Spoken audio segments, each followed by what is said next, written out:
Welcome back to Common Sense Care, parenting gender-confused children with truth and love, brought to you by Partners for Ethical Care.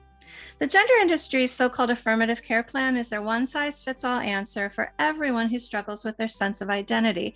But in no other area of medicine, child care, education, or psychology is a one-size treatment plan the best thing for every person. At Partners for Ethical Care, we believe that every child is an individual and deserves the treatment that is most appropriate for him or her. So welcome back. I'm Maria Keffler. And I'm Erin Brewer. And what's our topic for today? Well, today we're going to talk about financing transgender treatments. And this might seem like sort of a strange topic, but I think when we get into it, people will understand why we need to address this. Yeah, and it's interesting because a lot of the sort of the explosion of transing treatments, I think, sort of got its start with Obamacare, because Obamacare mandated that these were treatments that needed to be covered, and so it sort of was the first in for these companies that all of a sudden, if you were on Obamacare, then these interventions had to be treated, and since then, other insurance companies have started covering them. But we're going to specifically talk today about kids who are trying to get these interventions without their parents' consent or knowledge, potentially, and without insurance coverage. And so there are lots of things that are really concerning that are happening because these kids are so convinced that these are the only treatments that are going to help them feel better, or whatever reason they are just pursuing them, and not necessarily in safe ways. Well, and this is what the gender industry is telling these kids. They're making these promises. Oh, as soon as you start on puberty blockers, you're going to feel better because you're not going to go through the wrong kind of puberty. Or as soon as you start on cross-sex hormones, that's going to fix your gender dysphoria. You're going to feel a lot better. Well, then they get on those and they find out that they still don't feel better. Oh, well, you need to have top surgery. And once you get rid of your breasts, then you're going to feel better. Well, that didn't help. Oh, well, then you need to have bottom surgery, which is for a girl having a phalloplasty, a fake penis attached. For a boy, it may be an orchiectomy, having his testicles removed, having his penis removed. And they just keep promising, oh, once you have these interventions, you're going to feel better. And we're not even addressing, why are you not feeling good? Why are you feeling uncomfortable with your body? Well, that's a verboten question now. In so many states, it's illegal for anyone to even ask, why are you feeling this way? So these kids, really, all of their eggs have been put in one basket, no pun intended there, that this is the only thing. And as we said in the intro, affirmative care is the only option that's offered. And if that's the only thing that can possibly make you feel better, you are going to pursue it single-mindedly and determinedly. Right. And a lot of these the interventions are very expensive, as you mentioned. It's not something that a kid can generally pay for with a part-time job. There are insurance companies now that are actually closing records so that parents don't have knowledge of what their children are getting. And so that's one way that the gender industry has made these treatments available to kids in certain states. The other thing is that some of the clinics are on a sliding fee scale. And again, this is in their best interest because once they get a kid hooked, that child is medicalized for life. And so they're guaranteed they're going to have a return customer. And explain why that is, because you explained it a few weeks ago. What if the child desists? Don't they just stop taking the hormones then? Right. And so either the child continues along this path and they need to access these transgendering medical interventions, or they desist. And oftentimes, if they've been on puberty blockers and cross-sex hormones and had these surgeries, then their bodies are no longer capable of producing the hormones that their body needs. And a human body needs these hormones. They need a sex hormone. In all honesty, testosterone for a woman is probably better than nothing. And estrogen for a male is probably better than nothing. So when they desist, if they're not able to replace that testosterone or estrogen with the hormone that their body is supposed to make, then they're going to get very sick and probably die very young. So it's important that they get get access to the appropriate hormones, again, for the rest of their lives. So I have a friend who's a detransitioner. He went through, all the surgeries, and so he no longer has gonads, and he has to take testosterone for the rest of his life. There are girls who've been on puberty blockers and cross-sex hormones. Their bodies no longer produce estrogen normally and naturally, so they have to get an artificial hormone for the rest of their life. So these companies, once they draw these customers in, then they know that they're going to have customers for the rest of their life, which is really horrifying. So how to pay for this? A lot of times parents are saying, no, we're not going to pay for it. And so kids are Which very is the right thing to say. the right thing to say. Exactly. But kids are really good at finding ways around it. So there are things like GoFundMe that are being set up. Kids are setting up GoFundMe pages so that they can get their hormones and surgeries paid for. Kids are getting engaged in pornography and prostitution to pay for these interventions. And some kids are running away. They're going to states like California, where minor surgeries and hormones are covered by the state insurance. And so, those are three of the main ways that kids are getting access to them. The other thing that's happening is kids are going online and accessing them illegally. And that's scary because, anytime you're engaged in illegal activity, you don't know what you're getting. So even though these kids, are thinking that they're buying estrogen or testosterone, it's hard to know for sure what they're actually getting. So these are really problematic things that are happening. And if a kid gets, sucked into this, the other thing that we've heard is, we've actually heard of cases from parents where children have been encouraged to run away, and they go to what's called a glitter family, a family that affirms this. And sometimes that child ends up in a family, it's not actually a family, but it's a sex trafficker. And so they run away from home, and then they end up being sex trafficked. So these, the push, the incessant message that for children the only solution is to start medicalizing, is encouraging these really dangerous behaviors like pornography, prostitution, and running away.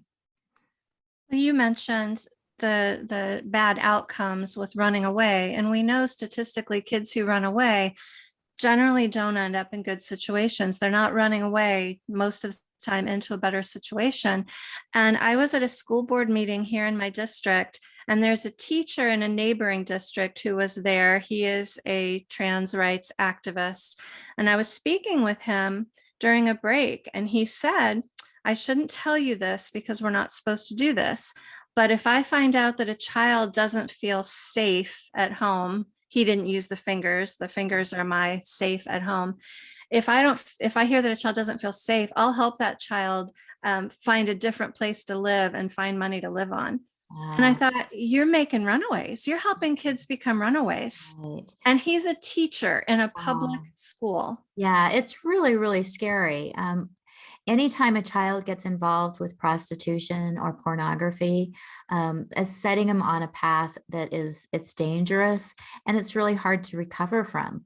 Once a child gets involved, even though there are some safeguards theoretically to protect children from making pornography, we know that kids are really good at finding loopholes, and there are people out there who will pay them to make pornography for them. There are people out there who will pay them to perform sex acts. And if a child feels like the only option for them is to medicalize, then they're more likely to get involved in these activities that, they're going to have lifelong consequences. It's really hard to recover.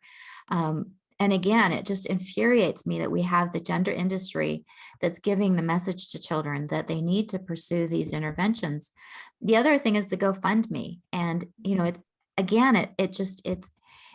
it's outrageous to me when I see the number of GoFundMe sites to support girls cutting off their breasts, or boys cutting off their testicles, or boys getting facial feminization surgery or breasts, and that they're getting funded.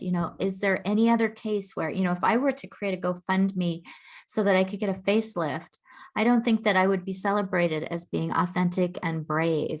Mm. But for some reason, these kids are, the comments on these GoFundMe sites talk about how brave and courageous they are and how they're going to be their authentic self. Again, encouraging this really dysfunctional thought. And it makes me really angry that these sites, that the GoFundMe allows this, Mhm. that they're allowing children basically to engage in self-harm. They're funding self-harming behaviors. And, if I had a GoFundMe site, I need more razors because the razors I've been using to cut myself are dull and I don't have enough money for new razors. And I want to make deeper and better cuts. GoFundMe would take that down. But for Mhm. some reason, GoFundMe and other fundraising sites are okay with this kind of self-harming behavior. And I've seen so many parents talking about finding out that their child had a GoFundMe. And one particular that I remember was heartbreaking. This mother posted in a group and she said, I found out that my sister contributed to my daughter's GoFundMe after I've talked to her, and she's known this child her whole life. And my daughter had, rapid onset gender dysphoria, and this is out of the blue. And my sister contributed money to help her niece cut her breasts off. Oh, And just how devastating that is and how betrayed parents must feel. right. Well, we have a clip here from a doctor who actually did some research on the number of GoFundMe sites that were set up. You should be concerned about the profit motive clouding people's judgment. To begin to get a handle on the economics of what we're talking about, our organization, we tracked GoFundMe requests for the last 4 months for what's colloquially known as top surgery. As of last week, we found 40,013 campaigns over that 4-month period. If we conservatively estimate the cost of that surgery at $10,000, and that's a conservative estimate, then these patients will need $400 million to get these surgeries. And that's only a small part, right? That's one of the surgeries. That's a small part of the whole picture. That is devastating, but I want to point out, so our book, Partners for Ethical Care, put out a book, Desist, Detrans, Detox, Getting Your Child Out of the Gender Cult. We put that out in April. And when I was researching for that book, I looked up the GoFundMes for top surgery, and there were about 35,000 at that time. It's now September, and now they're up over 41,000. So just in, what is that, 5-6 months? We've come up, another 15%, 20% more fundraisers. My math Wow. game is not that strong, but we've come between Yeah. 35,000 to 41,000 in just a few months. And this is, definitely a growth industry. The thing that makes me really sad about these GoFundMe sites is that these people are going to go get these surgeries and they're going to think they're going to feel better. And we have good research showing that that's not true. That in fact, the suicidality goes up after these kind of surgeries.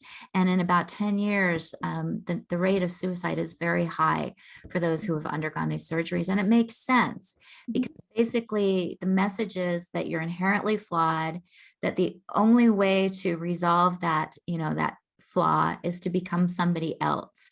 You're basically telling that person that they are not okay, who they are. And then they go and they try to become someone else. And surgery is sort of the last option. Once they've had surgery, there really aren't any other procedures that they can go through to continue the transition. And then it hits them that they've done all these things. They've damaged their bodies, they've hurt themselves, and they don't feel any better. They still have the same problems they did. And a lot of times the problems are even compounded by all these interventions, and they feel completely betrayed. And as they should, but they also feel completely helpless because everything that they did, they were supposed to feel better and it didn't work. And so the message that they got, they realize either they're so damaged that they, even transitioning didn't help, or they realize that they've been lied to. Either way, they feel at their wits' end. And oftentimes that's when they become suicidal. It's really heartbreaking. The other thing that I think we don't talk about a lot is the side effects and the gosh, I can't even remember what they're called. The, when the surgery doesn't go right, which happens a lot. Mm. Scott Nugent, who is a woman who went through a phalloplasty, has talked about all of the complications that she has had as a result of the phalloplasty.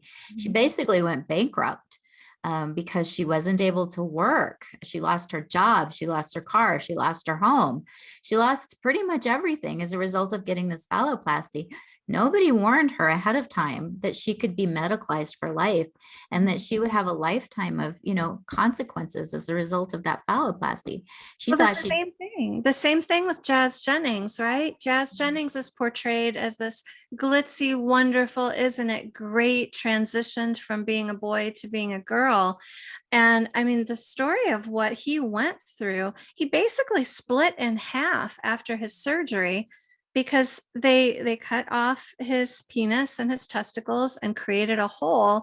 And by his own words, he pretty much broke in half after that surgery, has needed multiple follow-ups, and is in no way in the clear and healed. And it well, goes on now and on. he's looking morbidly obese. And so clearly something is wrong. There's something that, there's a disconnect. And again, when you give somebody a message that if they do these things, then they're going to be happy, and then they're not, boy, what a huge betrayal that is. And again, this huge financial cost that you have, needing, hormones of some kind, and then covering the complications. I've seen video after video of both males and females who have had surgery on their genitals, and the urinary tract infections, the fistulas that develop, basically holes that develop between the anus and the vagina, and having to wear bags because they're not able to use their rectum anymore. I mean, these are just horrifying, completely unnecessary side effects, consequences of these surgeries that are, unnecessary surgeries that were perpetrated on perfectly healthy bodies. This is what I want to emphasize to people. My grandfather had a colostomy bag. He was my great grandfather. And I remember my mom and my grandmother helping him change that. But he had, I believe it was colorectal cancer, and he ended up with that. We're doing that to young people. We're doing that to teenagers and people in their 20s, and consigning them to a life with a colostomy bag for absolutely no reason, except that it makes the gender industry money. Right. And I think that that's what the bottom line is here, is that this is all about making money for the gender industry. This isn't about helping kids feel better about themselves. This is, a probably $billion industry at this point. And these children, again, are feeling desperate, and they're trying to figure out ways to make money. And, I remember as a kid, I was pretty creative. I came from a family that didn't have a lot of money, and there were, at times there were things that I wanted, and I was able to find creative ways to get money. Oftentimes they weren't particularly legal. And, and so, I mean, I'm thinking back then, and that was just for, stuff I wanted. It wasn't for, if I had been convinced that I had to get these interventions, and again, these are very expensive interventions, I have no doubt that I would have pursued whatever means I needed, And kids aren't just having this suggested to them. They're no. having this sold to them, Right. marketed to them.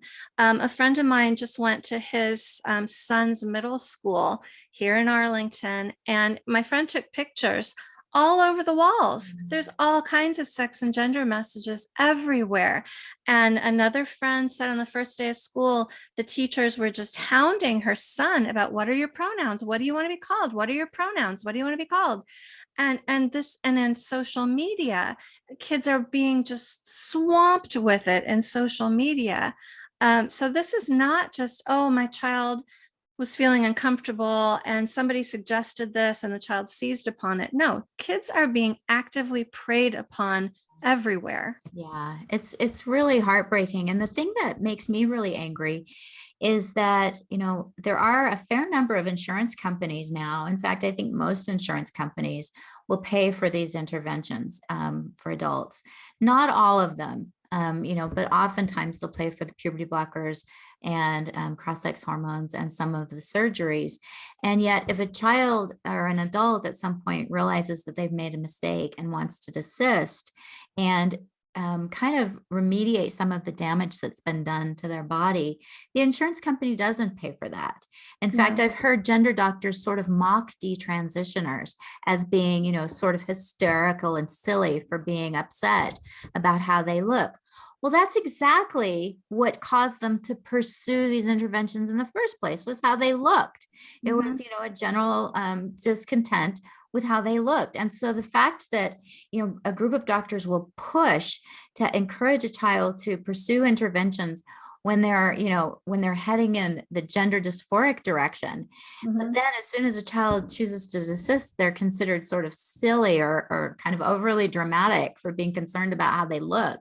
It really does show that this is a disingenuous movement. These doctors have to know that they're encouraging children into this, very dangerous ideology.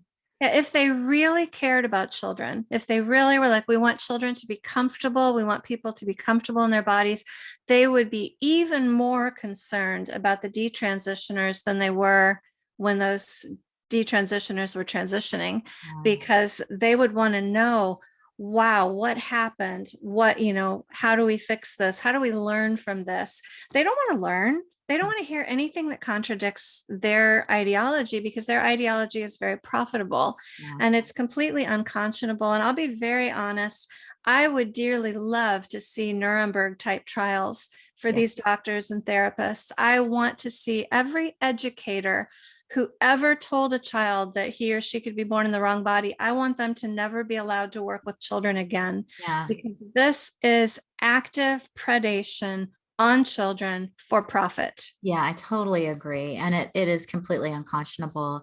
And again, I can't imagine how hard it is for parents to, first of all, to have a child who's, angry at them and belligerent and insistent that they don't love the child because they're not affirming. And then for those parents to find out that their child is engaging in pornography or prostitution or drug dealing in order to get the money to get the interventions. Any ideology that encourages children into those avenues is reprehensible. Children should never be sexualized like that.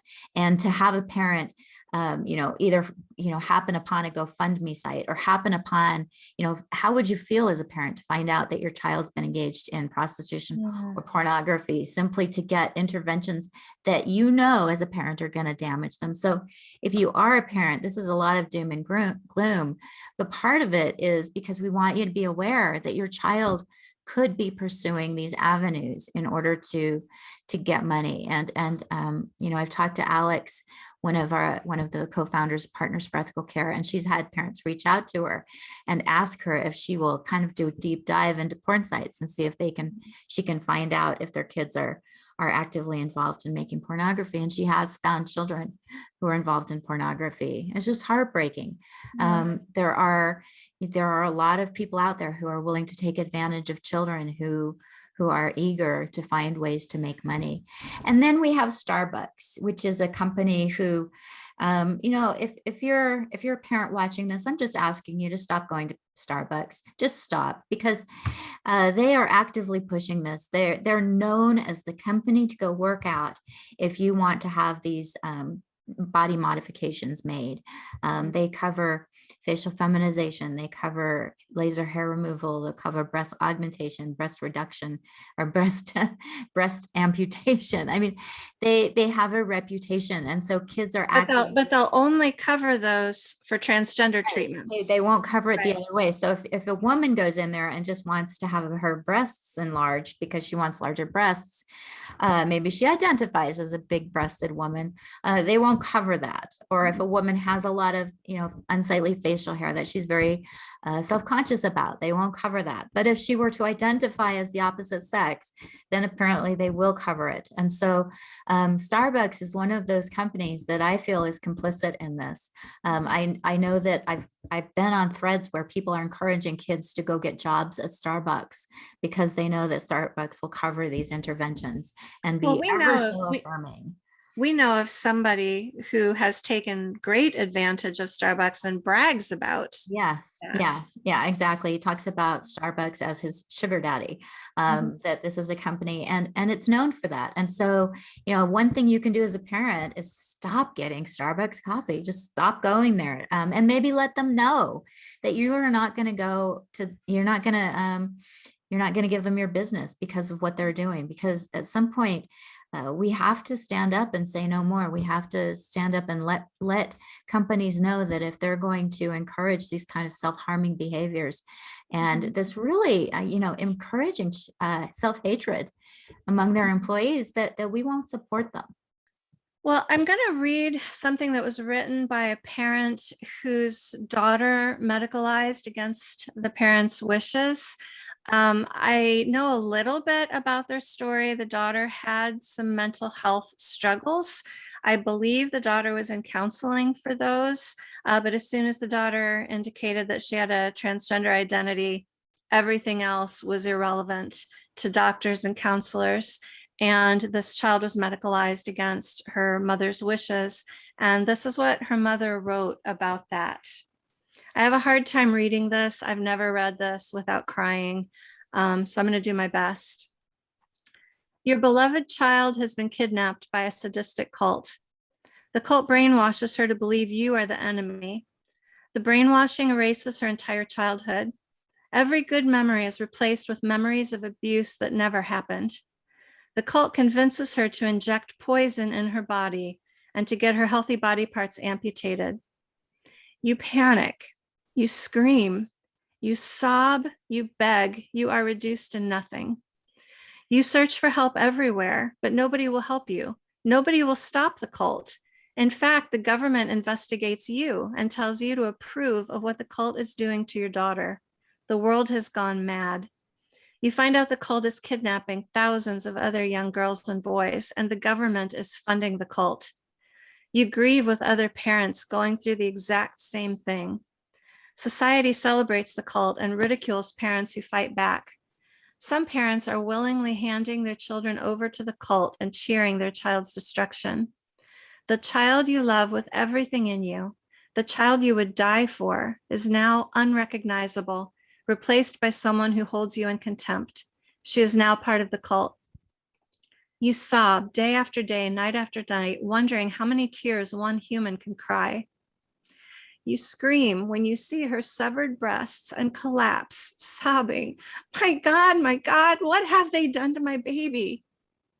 You nearly drink yourself to death when you find out the cult cut out her entire reproductive system. No.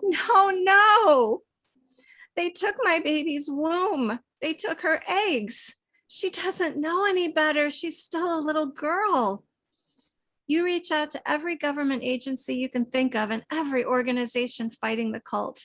You think there is nothing more the cult can do to her, but you are wrong. You fly to go see her twice within 6 weeks, to beg and plead with her not to let the cult do this terrible thing. You beg the cult to stop torturing your daughter. You beg authorities to help you.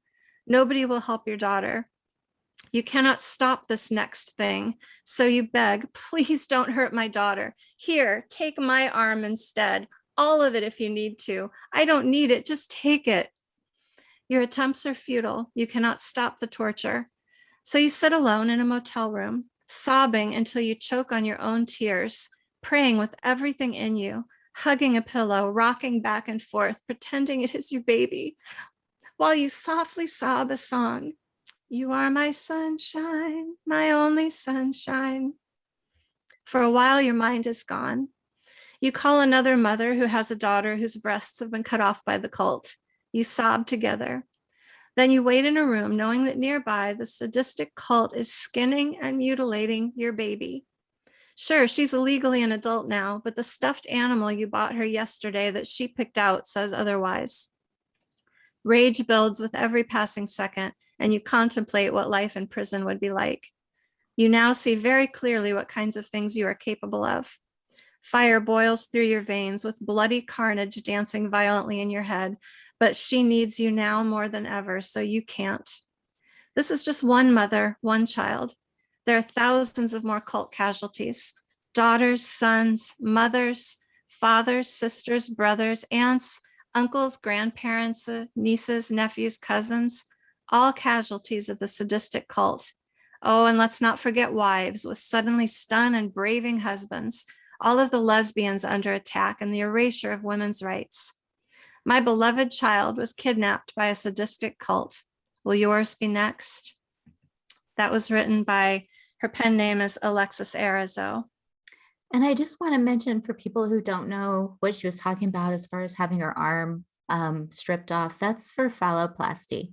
And they basically deglove the arm. They cut here and here, and they take the flesh to create a fake penis, a useless penis that, it just hangs between the legs. Oftentimes there are just horrible side effects, complications.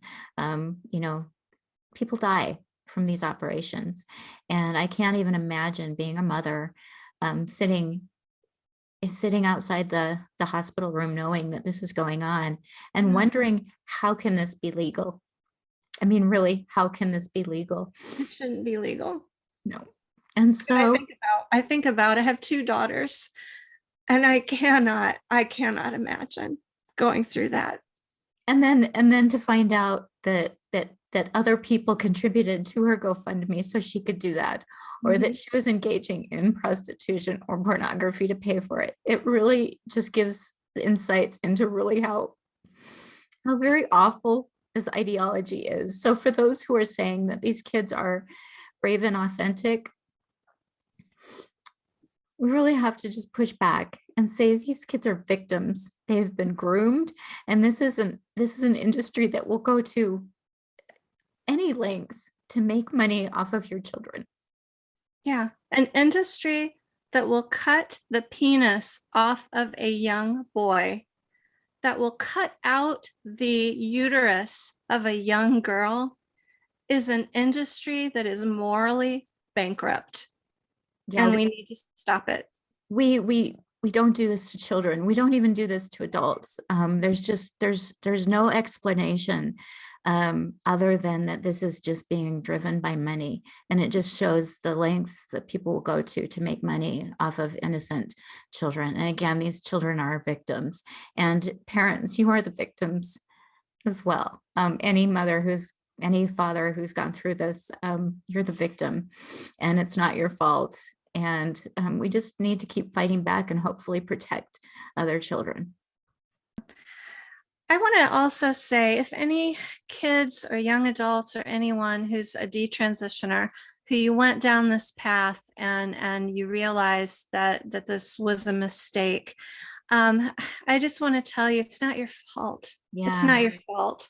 You were lied to, you were misled, you were actively deceived. Don't take this burden on yourself as, why did I do this? It wasn't you. You were led into this for profit. And so release that off of yourself. Come to Partners for Ethical Care. We'd love to hear your story. We'd love to support you in any way that we can. But I just really want to emphasize, don't put the blame on this on yourself. You don't deserve that. No. And Maria, I just have this voice in my head that somebody's going to say, well, if they're going to engage in these very dangerous activities in order to pay for these interventions, maybe the parents should affirm them. And how would you respond to that? Oh my goodness. Well, I guess to me that sounds like, would you rather die by hanging or die by guillotine? It's not healthy. The parents may affirm it, the parents may pay for it. Child's still going to end up in the same place. I can't see making a choice to affirm something that is so harmful. The harm that's coming, that we're talking about from doing the GoFundMes, the prostitution, that needs to be dealt with, not by saying, well, okay, I'm going to affirm you in this so you don't do that, but by saying, okay, I'm gonna try to stop you from going down this road altogether. Let's try to. I would hope that parents would be hearing about this and saying, let me get my kid off social media right now. Let me consider whether school is a safe place for my kid right now. Let me do what I need to do to head all this off at the pass. Now, if you've got a 25-year-old who's heading down this path and doing prostitution, GoFundMe's, you don't have a lot of power in that situation. And I don't have adult children. Well, my oldest just turned 18 last week, so I guess I do have an adult child now, but I have not gone through any really difficult paths with an adult child. So I don't have any experience that I can speak to that, but just from a practical common sense point of view, agreeing with something bad just to prevent something else bad is still going to end badly. Right. It's not, you're going to have a damaged child who's in fact going to not trust you because you affirmed the concept that they're flawed and that they needed to do these interventions in order to be able to live with themselves. And I think, and we hear that from detransitioners, don't we? That they'll often say, as hard as I was on my parents, as much as I, was angry and militant with them, my parents holding the line and saying, no, this is not okay, I don't agree with this, allowed a number of them to have a safe landing place. When they said, you know what, I think this is wrong. They had parents who had been for them all along. Right. And so you are going to be your child's best advocate. And so if your child, worst case scenario does go down this route, is prostituting, is making pornography, is selling drugs, gets the surgeries, you need to be there for them. You need to be the one who says, I love you and you are okay and you don't have to change who you are. And I'm here for you, because they're going to need you once they realize that they've been betrayed and that all these interventions didn't, solve their core problems. Mm-hmm. Well, this has been another heavy subject. Again, we don't want to leave anyone, detransitioners, parents, we don't want to leave any of you feeling despairing or feeling hopeless. I really believe, and I think you believe too, Erin, this is going to end eventually. Truth is going to come to light. We're gonna see the day where this is not happening anymore. And until then, we've just got to keep trying to protect our kids, try to spread the truth as much as we can, and shed light on the dark places that the gender industry is trying to cover up. Right. And we really do, when this is, I know we're ending, but I just wanted to mention that, a lot of these surgeons are actively recruiting children online. I've been doing research. Alex has been doing research. Partners for Ethical Care has been doing research. And we've documented instances where these surgeons are actively grooming children. It's illegal to do that, by the way. These surgeons are breaking the law, but we know it's happening. And so as parents, you need to know that even if they're looking at, what looks to be fairly legitimate social media sites, you have doctors and surgeons who are actively trying to undermine you and encouraging children, to run away to get surgeries, or, you don't have to be 18 to come to my clinic. Come on over, really encouraging dangerous behaviors among these children. And so we have to get to a point where we hold those surgeons accountable. Like you said, we need to get through this. And at the end of the day, we need to hold, everybody accountable who's done damage to these children. Yep, I absolutely agree.